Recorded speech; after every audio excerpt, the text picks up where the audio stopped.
Credit card use करना बुरा है या अच्छा है। My dear friends, myself Sandeep Patel और आज हम बात करने वाले हैं कि क्रेडिट कार्ड का अगर सही तरह से यूज किया जाए तो वो बहुत ही हमारे पैसे सेव कर सकता है और काफी सारे पैसे कमा कर भी दे सकता है। एंड अगर क्रेडिट का अच्छी तरह यूज ना किया जाए तो वो हमें बर्बाद भी कर सकता है। माय डियर फ्रेंड्स, यही दो पहलुओं के ऊपर बात करेंगे। मैंने काफी सारे लोगों से पूछा है कि सर क्रेडिट कार्ड नहीं चाहिए बिकॉज उससे डेब्ट बढ़ते, ईएमआई बढ़ते हैं या उसके चार्जेस इतने सारे लगते हैं कि ना पूछो आप। माय डियर फ्रेंड्स, ये बात सही है। क्रेडिट कार्ड अगर आप लेते हैं और उसका सही तरह से इस्तेमाल करना आप जानते नहीं है तो मेक श्योर कि आप डेब्ट के चक्रव्यूह में फंस जाएंगे। लेकिन अगर my dear friends credit card का प्रॉपरली यूज करते हैं तो आप उससे लैक्स ऑफ रुपीज अर्न कर सकते हैं, सेव भी कर सकते हैं। कैसे माय डियर फ्रेंड, उसके बारे में आज हम बात करने वाले हैं। समझिएगा दोस्तों, क्रेडिट कार्ड बुरा क्यों है? बिकॉज क्रेडिट कार्ड बुरा इसीलिए है कि कई बार आपके पास क्रेडिट कार्ड होता है ना, तो आप अनचाहे एक्सपेंस कर लेते हैं जिनकी कोई खास रिक्वायरमेंट नहीं थी। आपने कुछ देखा, हमारे पास तो क्रेडिट कार्ड है ना, स्वाइप कर लेते हैं, बिल तो महीने के बाद पे करना है ना। ऐसे माइंडसेट के साथ हम काम करते हैं और 50 दिन का जो क्रेडिट कार्ड का साइकिल है उसमें हम चाहते हैं कि हम बिल रीपेमेंट कर देंगे। लेकिन माय डियर फ्रेंड, होता क्या है मालूम है? जब आपके घर में या ऑफिस में क्रेडिट कार्ड का बिल आता है तब आप बिल को देखकर शॉक रह जाते हैं कि यार शिट, इतना सारा बिल मैं कैसे पे कर पाऊंगा। लेकिन उस बिल में एक क्रेडिट कार्ड कंपनी ने चालाकी से लिखा होता है मिनिमम ड्यू अमाउंट। और my dear friend, minimum due amount देखकर आप खुश हो जाते हैं और आप उस महीने सिर्फ मिनिमम ड्यू अमाउंट ही पे करते हैं अगर आपके पास पैसा नहीं होता है इस चक्कर में। और my dear friends, next month आप देखोगे तो बिल उतना का उतना ही था, मे भी शायद कुछ चार्जेस लगे, उससे बढ़कर भी आ सकता था। आप देखोगे कि यार मैं तो bill pay minimum due amount पे किया था, वो माइनस तो हुआ नहीं। माय डियर फ्रेंड, बैंक यही तो चाहती है, क्रेडिट कार्ड कंपनी यही तो चाहती है कि आप उसका पूरा बिल ना पे करो और आप उसको चार्जेस पे चार्जेस दो ताकि उनका प्रॉफिट बढ़े। और माय डियर फ्रेंड्स, मैक्सिमम लोग यही गलती करते हैं, 50 दिन में खर्च कर लेते हैं, लेकिन 50 दिन में बिल पे करने की जब बारी आती है तब वो लोग पूरा बिल नहीं पे कर पाते। और my dear friends, credit card company इसी चीज का फायदा उठाकर वो आपको पर मंथ का 3.5% से ज्यादा का चार्जेस लगाती है। Yes my dear friends, annual अगर आप देखेंगे तो 40% के आसपास होगा। 3.5% चार्ज आपने जो बिल नहीं पे किया उसके ऊपर लगता है और एक्स्ट्रा उसके जो चार्जेस होंगे लेट ड्यू अमाउंट के वगैरह वगैरह वो अलग से। हमारे फ्रेंड, ऐसे सारे चार्जेस लगने की वजह से कुछ लोग डेप्थ में चले जाते हैं और फिर कहते हैं कि उनका क्रेडिट कार्ड का बिल 6 महीने से कंटिन्यू मिनिमम ड्यू अमाउंट पे कर रहे हैं, लेकिन कम होने की जगह वो एक्चुअली बढ़ के ही आ रहा है। और इसका रीजन यही है कि मैक्सिमम लोग तो डेप्थ में चले जाते हैं क्रेडिट कार्ड का इस्तेमाल सही तरह से ना करके। और इसीलिए मैं कहता हूं कि अगर आप प्रॉपरली क्रेडिट कार्ड के बारे में जानते नहीं है तो वो आपके लिए बुरा है। मैं डिफरेंट सेकंड थिंग के बारे में बात करूंगा, क्रेडिट कार्ड अच्छा क्यों है, वो आपके कैसे पैसे काफी सारे सेव कर सकता है। इसके बारे में अगर बात करें तो my dear friends, credit card आपके हजारों से लाखों रुपए सेव कर सकता है, इवन आप अर्निंग भी कर सकते हैं उससे। कैसे, उसके बारे में जस्ट बात कर लेते हैं।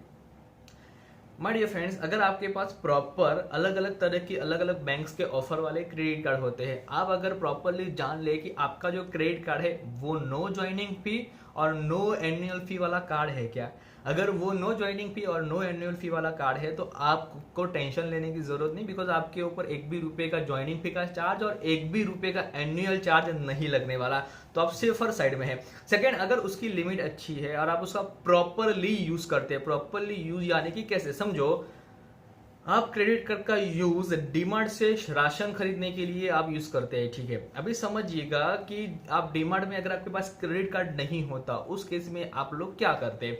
आपके पास जो कैश पैसा है या आपके अकाउंट में जो पैसा है वहां से आप डेबिट करते हैं। एग्जाम्पल के तौर पे हम ले लेते हैं कि आपने 50,000 का शॉपिंग किया है, ठीक है। 50,000 का शॉपिंग किया, अगर आपके पास क्रेडिट कार्ड नहीं होता तो वो 50,000 रुपीज आप उनको कैश पे करते या फिर आप उनको बैंक अकाउंट में से ट्रांसफर कर दे। लेकिन अगर आपके पास क्रेडिट कार्ड है तो आप उसका सही इस्तेमाल कैसे कर सकते हैं? तो वही 50,000 को आप बैंक में डिपॉजिट ही रहने दे, ठीक है, और आप वो खर्चा क्रेडिट कार्ड से करें। महीने के अंत में आपको वही पैसा बैंक से उठाकर क्रेडिट कार्ड के बिल में डाल देना है और उस दौरान क्या होगा कि आपको 50 दिन की मोहलत मिलती है ये पैसा वापस करने के लिए क्रेडिट कार्ड कंपनी को। और माय डियर भाई, 50 दिन में अगर आपका सेविंग अकाउंट है तो मिनिमम 3% एनुअल के हिसाब से कुछ नॉमिनल इंटरेस्ट आपको वहां पर बैंक प्रोवाइड करती है। आज ऑटो सिस्टम है जहां पर आप उसी अमाउंट को एफडी में भी कन्वर्ट कर सकते हैं और 1 महीने के बाद उसको ब्रेक भी कर सकते हैं। तो एफडी में करीबन 5% के आसपास भी आप इंटरेस्ट कमा सकते हैं और इस तरह से आप उस पैसों से थोड़ा सा इंटरेस्ट भी अर्न कर सकते हैं। सेकेंड थिंग ये कि my dear friends, credit card आप जितना ज्यादा इस्तेमाल करते हैं प्रॉपर वे में, देखिए एक रूल्स याद रखना, क्रेडिट कार्ड तभी इस्तेमाल करना है जितना पैसा आप स्पेंड करने जा रहे हैं उतना पैसा एक्चुअली आपके बैंक अकाउंट में आपके पास होना चाहिए, तभी आप उसका प्रॉपरली यूज कर पाओगे। सेकेंड थिंग की बात करें माय डियर फ्रेंड, तो क्रेडिट कार्ड में होता क्या है कि आप जब खर्च करते हैं तो आपके कुछ रिवॉर्ड्स पॉइंट्स मिलते हैं और रिवॉर्ड्स पॉइंट कुछ टाइम के बाद रिडीम करने से काफी सारी चीजें आपके लिए फ्री हो जाती है। जैसे कि मेरे पास एक आरबीएल का क्रेडिट कार्ड है, तो मैं आरबीएल के क्रेडिट कार्ड से आज तक मैंने मेरे फोन में कभी भी रिचार्ज नहीं किया। बिकॉज जब जितने rewards point RBL credit card में जमा हुए थे वो सारे पॉइंट्स का मैंने बैलेंस फोन के बैलेंस में कन्वर्ट कर दिया और मैंने 2 साल का रिचार्ज एक्चुअली एडवांस में ही करके रख दिया है वो रिवार्ड पॉइंट के जरिए।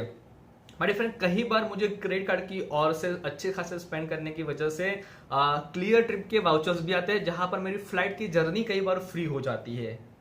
ठीक है, कुछ चीजें जो मुझे चाहिए जैसे कि ओला उबर का वाउचर्स है, अगर आपके पास एसबीआई का कार्ड है तो एसबीआई के कार्ड में रिवॉर्ड्स पॉइंट्स आप जितने भी जमा होते हैं उससे आप अलग अलग तरह के वाउचर्स भी खरीद सकते हैं। जैसे कि मैं कई बार ओला उबर्स के या फ्लिपकार्ट के या अमेजोन के वाउचर्स भी खरीदता हूँ, जहां पर मुझे जरूरत की चीज मैं ऑनलाइन ऑर्डर कर देता हूँ या मैं कहीं पे जा रहा हूँ तो वहां पे मुझे टैक्सी के लिए अलग से पैसा पे करने की रिक्वायरमेंट नहीं होती, मैं आराम से उस वाउचर का यूज करके टैक्सी में भी जा सकता हूँ। और मेक श्योर कि कई बार आप अलग अलग तरह से काफी सारी शॉपिंग में भी बेनिफिट ले सकते हैं। जैसे कि मैंने कुछ टाइम पहले ट्रेंड्स में शॉपिंग करने गया था, तो ट्रेंड्स में जब शॉपिंग किया तो उसका कुछ मैंने शूज लिया था, तो शूज लेने के लिए मैंने कार्ड दिया तो मेरे कार्ड से 1 भी रुपया कटा नहीं। मैंने कहा सर पेमेंट हो गया, तो बोला सर पेमेंट हो गया। मैंने बोला कैसे 1 भी रुपया मेरा कटा नहीं है? वो बोले सर आपकी जो रिवार्ड्स पॉइंट थे वो कट हो चुके हैं और आपका यहाँ पर शूज फ्री हो चुका है। तो मेक श्योर कि माय डियर फ्रेंड्स, काफी सारे बेनिफिट से जो आपके हजारों रुपए बचा सकते हैं और कई बार आप इससे अर्निंग भी कर सकते हैं। अच्छा, सेकेंड थिंग यह है कि प्रॉपरली अगर आप क्रेडिट कार्ड का इस्तेमाल करें और उसी पैसों को अगर आप कैश में भी कन्वर्ट करते हैं तो आप उससे रेट ऑफ इंटरेस्ट भी कमा सकते हैं। यस, आपकी क्रेडिट कार्ड की लिमिट अच्छी है, ठीक है, और वो लिमिट का यूज आप ऐसी जगह पे कर रहे हैं जहां पे आपको पैसा कैश मिल रहा है, उस दौरान वो कैश को आप बैंक में डिपॉजिट करके या कोई जगह पे इन्वेस्टमेंट करके या कुछ जगह पे देकर रेट ऑफ इंटरेस्ट 1% के आसपास भी आप कमा सकते हैं। और ये पैसों का क्या करना है माय डियर फ्रेंड्स, आप कहते हैं ना कि कैसे 1000 रुपए सेव कर सकते हैं। माय डियर फ्रेंड्स, जो भी पैसा इंटरेस्ट के जरिए आप कमा रहे हैं वो इंटरेस्ट के जरिए सिर्फ नॉमिनल अमाउंट ही होगा, 500,000 रुपया। आप बोलोगे 500,000 से हमारा क्या होगा? माय डियर फ्रेंड्स, 500,000 2,000 रुपए जो आपका इंटरेस्ट से आ रहा है ना, उसको छेड़िए मत। उसको क्या करना है, उसको एसआईपी में कन्वर्ट कर देना है और उसी एसआईपी को कंटिन्यू रखना है 20-30 सालों तक। माय डियर फ्रेंड्स, आप देखेंगे कि आपके हजारों रुपए सेव हो चुके हैं। Thank you so much. Stay connect with को संदीप पटेल। वीडियो अगर अच्छा लगता है तो इस वीडियो को लाइक करना, शेयर करना और मेरी चैनल को सब्सक्राइब करना।